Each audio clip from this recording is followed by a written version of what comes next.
High friends, this is Shyamal and welcome to my new blog. আশা করি আপনারা সবাই ভালো আছেন।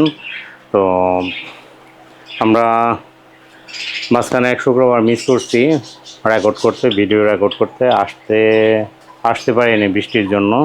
আজকে মঙ্গলবার আসলাম, 5ই আগস্ট, বন্ধ থেকে আসছি। তো আজকে আপনাদের সাথে আবার বেশ কিছু পাখির আপডেট শেয়ার করব। তো সেই পর্যন্ত একটু ধৈর্য ধরে থাকবেন। সেটা হচ্ছে আমাদের, একটু আমাকে দাও, আমাদের লাভ বার্ডস এবং বার্জিগারগুলোকে কলমি শাক দিয়েছি। দেখেন, কলমি শাক মাঝখানে কয়দিন দেওয়া হয়নি, মানে ওরা পাগল হয়ে যায় কলমি শাক খাওয়ার জন্য। এই যে দেখেন, তো এইখানে বক্সে যে এই হাঁড়িতে একটা বেবি ছিল, সেই বেবিটা বের হয়ে গেছে। আমার ঘরের দিদি কই, ওই যে দেখেন পুরো টাইগার, একটু দেখাচ্ছি। এই যে এটা হাঁড়ির থেকে আজকেই নামছে, দেখেন সাইজ হয়েছে খুব সুন্দর। আর লাভ বার্ডসে বেশ কিছু আপডেট আছে। এইখানে আমাদের শেষ পর্যন্ত এই জায়গাটায় 2টা বেবি হয়েছিল, কিন্তু আসলে আনফর্চুনেটলি একটা পরে যেটা ফুটছে সেটা খাওয়ায় নাই। তো একটা বাচ্চা মারা গেছে, আরেকটা বড় হয়ে গেছে, ওই ভিতরে চলে যায় আর কি। দেখি, এই যে দেখেন লাইনের বেবি, কারণ ওর বাবা মা হচ্ছে রেড হেড, এটা মাথায় লাল হবে এবং ফেদারগুলো সবুজ হবে। এইখানে রেড হেড অপালাইন, ওই যে দেখা যাচ্ছে, আমি একটু জুম করি, এই পেয়ারটার বেবি। তো আমি লটিনো ফিশারের সাথে এদের পেয়ার করার জন্য আনছিলাম, কিন্তু মেলটা ফিমেলের সাথে বন্ডিং হয়ে গেছে। হচ্ছে আমার এই যে মিরাকল বক্স, সেটার মধ্যে বেবি হয়েছে, একটা হয়েছে না, দেখছো? এটা হচ্ছে একটা হয়েছে। ওই যে দেখেন, ওর মা সুন্দর টেক কেয়ার করতেছে।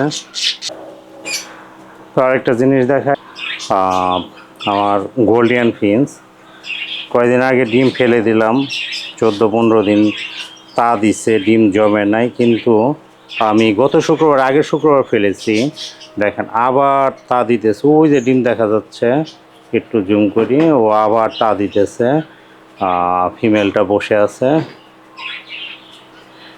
2টা ডিম পারছে, আরও ডিম। এখানে দেখেন, এই হচ্ছে আমার ডায়মন্ড ডোবগুলো।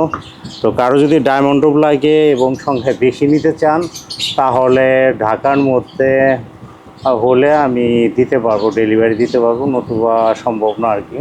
কিন্তু বেশি পরিমাণ যদি নেন, তাহলে হয়তো পাইকারি রেটে দিয়ে দিতে পারবো। এখানে আমার সবই সিলভার এবং গ্রে আছে, খুব কম রেড আছে।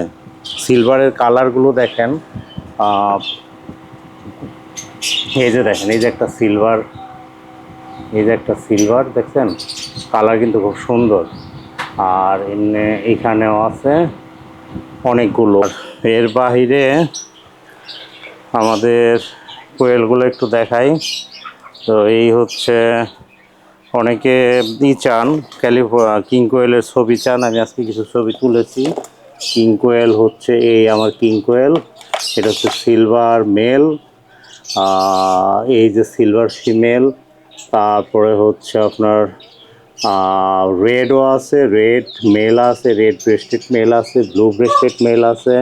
এটা একটা ফিমেল, এর মাটা খুব ভালো, ডিম বাচ্চা করে, মানে হচ্ছে নিজে তা দেয়। তো যদিও আমার ক্লাসিক যেগুলো, সেগুলো যারা নিছে ওদের ডিম ওরাই তা দিয়ে ফোটাইছে। এই যে মেল, তারপরে যে ফিমেল ডিম দিতেছে, তো সব মল্টিং হচ্ছে, দেখেন ফেদার টেদার পড়ে গেছে। আর ক্যামেরা দেখলে এরা খুব সুন্দর পোজ দিতে বসে আর কি। এখানে বসে গেছে, ওরাল দিয়ে এসে বসলো। আর এই যে একজন চলে আসছে সামনে দেখার জন্য কি জিনিস, এই আসতে ময়লা উড়ে। তারপরে এখানে আমার সব সেমি অ্যাডাল্ট, নিউ অ্যাডাল্ট হয়ে গেছে। নিউ অ্যাডাল্টই বেশি, সেমি অ্যাডাল্ট কম। এখন নর্দার্ন বব হোয়াইট আপনার মোটামুটি যাদের মেল ফিমেল লাগবে কনফার্ম করে অবশ্যই দেওয়া যাবে। স্নোফ্লেকও যাদের নিউ অ্যাডাল্ট, যাদের বাজেট কম, নিউ অ্যাডাল্ট চাচ্ছেন, কারণ রানিং এবং ফুল অ্যাডাল্টের দাম বেশি, এই যে একটা ফিমেল, দেখেন সাইজ দেখেন। তারপরে এই যে ফিমেল, তারপরে আর হচ্ছে এইখানেও আছে, ফিমেল আছে, মেল আছে, সবই আছে মোটামুটি। এখন মেল ফিমেল মিলে দেওয়া যাবে আর কি। মোটামুটি এই ছিল আজকের আপডেট। বেশি লম্বা করবো না, কারণ আপনারা দেখতে যান না, 1-2 মিনিটও দেখেন না আর কি, তো টেনে টেনে দেখেন। আর আজকে এই পর্যন্তই। আপনাদের জন্য স্পেসিফিক কোনো পাখির সমস্যা নিয়ে, বিশেষ করে কোয়েল প্রজাতি বা লাভবার্ড, বার্ডজিগার, যদি কোনো সমস্যা ফেস করেন তাহলে আমার সাথে যোগাযোগ করতে পারেন। ফেসবুক পেজে মেসেঞ্জারে নক দিবেন। আমি আমার সাধ্যমতো আমার অভিজ্ঞতার থেকে সাজেশন দেওয়ার চেষ্টা করবো। আজকে পর্যন্ত ধন্যবাদ সবাইকে, ভালো থাকবেন সবাই।